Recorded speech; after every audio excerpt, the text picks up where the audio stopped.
Hello बच्चों, कैसे हो आप। चलिए, कल क्लास 10th का एग्ज़ाम है, ठीक है, और कल मैथ का एग्ज़ाम है, ठीक है। और मैथ का एग्ज़ाम सब बच्चों के लिए बहुत ज़्यादा इंपॉर्टेंट होता है, इसीलिए हम देखते हैं मैथ का VVI क्वेश्चन, ठीक है। तो पहला क्वेश्चन है आपका कि यहाँ पे बोल रहा है ना कि 92/115 का यानी कि सरलतम रूप का मतलब होता है 92/115, यानी कि इसको हम काटेंगे तो 23 चौका 92 या 23 पचे 115 कट जाएगा, ठीक है। क्वेश्चन अगर पूछ देना कि 100 और 125 का सरल रूप लिखे तो हम काट देंगे ना 20 पंचे 100 और 25 पचे 125 50 25, ठीक है। 5 का 20 और 50 25, तो याद रखिएगा इसका आंसर हो जाएगा बी, ठीक है। क्या हो जाएगा? बी हो जाएगा। अगला क्वेश्चन है, दो परिमेय संख्याओं के बीच कितनी परिमेय संख्या निकल सकती है? तो आप अनंत। कितनी निकल सकती है? अनंत। अगला क्वेश्चन है, निम्नलिखित में किसका दशमलव प्रसार शांत होगा? क्या होगा? शांत होगा। तो याद रखिएगा, जिसके हरों के गुणनखंड में 2 और 5 आ जाए तो शांत होता है, नहीं तो अशांत होता है, ठीक है। तो इसका आंसर हो जाएगा सी। बच्चों, आप तो एक चीज़ तो है ना कि आप शॉर्ट टाइप क्वेश्चन तो देखिए, ऑब्जेक्टिव तो आप बना लीजिएगा, थोड़ा सब्जेक्टिव पे हम ध्यान देते हैं। सब्जेक्टिव में है सिद्ध करेगी 3√2 का परिमेय संख्या है, ठीक है। तो ये तो एक तरह के थ्योरम टाइप का आता है, जिसमें सबसे ज़्यादा थ्योरी ही तो यहाँ पे मानना पड़ता है। संभव हो तो माना कि 3√2 एक परिमेय संख्या है, संभव हो तो माना कि ए बी या पी क्यू, आप कुछ भी मान के इसको बना सकते हो, ठीक है।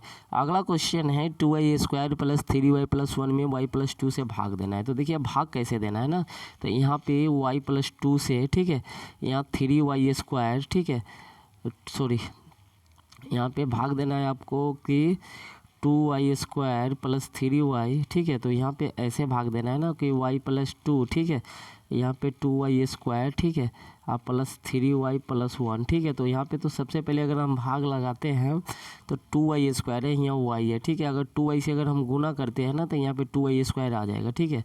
तो ये भाग देने तो आपको आता होगा, ठीक है। तो ये अगला 3 नंबर क्वेश्चन है कि अल्फ़ा और बीटा बहुपद gx है ना, यहाँ पे x² - 7x + 6 हो तो अल्फ़ा। तो यहाँ पे याद रखिएगा, यहाँ a बराबर, यहाँ पे देखिएगा a बराबर हो जाएगा a बराबर 1, ठीक है, b बराबर हो गया -7 और c बराबर हो गया 6, ठीक है। तो अल्फ़ा + बीटा होता है -b/a। तो b का मान कितना है? 7 है। तो पहले से तो माइनस है, -7/1, यानी कि माइनस से माइनस कट गया तो कितना बच गया? 7। अल्फ़ा + बीटा कितना हो जाएगा? 7, ठीक है। अगला क्वेश्चन है, द्विघात बहुपद x² - 7 का शून्य ज्ञात करें। शून्यकों और गुणांकों के बीच संबंध को स्थापित करें, ठीक है। तो शून्य ज्ञात करने तो आपको आता है ना कि x² - 7 बराबर 0 या x² बराबर 0 + 7, ठीक है, या x बराबर ±√7। और शून्यकों और गुणांकों के बीच जो संबंध बोलता है ना, तो अल्फ़ा + बीटा और अल्फ़ा × बीटा। तो अल्फ़ा + बीटा बराबर होता है -b/a और अल्फ़ा × बीटा बराबर होता है c/a। चलिए, k का मान ज्ञात करें यदि मूल वास्तविक और समान होंगे। तो यहाँ पे देखिए, तो क्वेश्चन बहुत इजी है। अगर यहाँ पे a बराबर 1 दे दे, ठीक है, b बराबर क्या दे दे -8 और c बराबर k, ठीक है। तो d बराबर होता है b² - 4ac। तो b का मान कितना है? ठीक है, तो b का मान है -8, तो -8 का स्क्वायर और -4 × 1 × k, ठीक है, बराबर 0 मान के बना दीजिए। 88 64 अब माइनस कितना होगा? 4k हो गया, अब बराबर 0।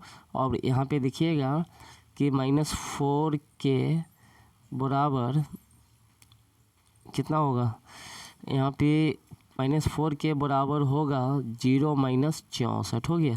तो यहाँ पे माइनस से माइनस कट जाएगा, k बराबर आ जाएगा 64/4, है ना। बस इसको काट दीजिए, ठीक है, 16 चौका 64, ठीक है। तो इसका आंसर आ जाएगा, ठीक है। तो द्विघात बहुपद द्विघात समीकरण इतना को हल करें, यानी कि 9x² - 12x + 4 बराबर 0 को हल करना है। तो ये भी क्वेश्चन एग्जाम की दृष्टि से आपके लिए बहुत ज़्यादा महत्वपूर्ण है, ठीक है। तो इसके लिए हम क्या करेंगे ना, तो यहाँ पे a बराबर कितना आ जाएगा? यहाँ पे देखते हैं तो a बराबर 9, b बराबर -12, c बराबर 4। ठीक है, ये भी क्वेश्चन ईजी है। ठीक है, और देखिए अगला क्वेश्चन है 8 नंबर समांतर श्रेणी। ठीक है, 2, 5, 11, 8, 11 डॉट डॉट के प्रथम 20 पदों का योग निकाले। 20 पदों का योग यानी कि ए से निकालना होता है।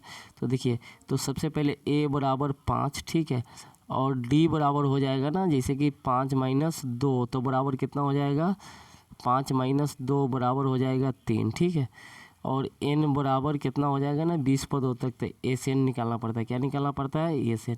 तो एस एन का जो फार्मूला होता है, एस एन बराबर होता है, देखिएगा कि n/2, ठीक है, 2a + n - 1 = d। ठीक है, इस पे तो आप आराम से निकाल सकते हो क्वेश्चन को, क्वेश्चन बन जाएगा।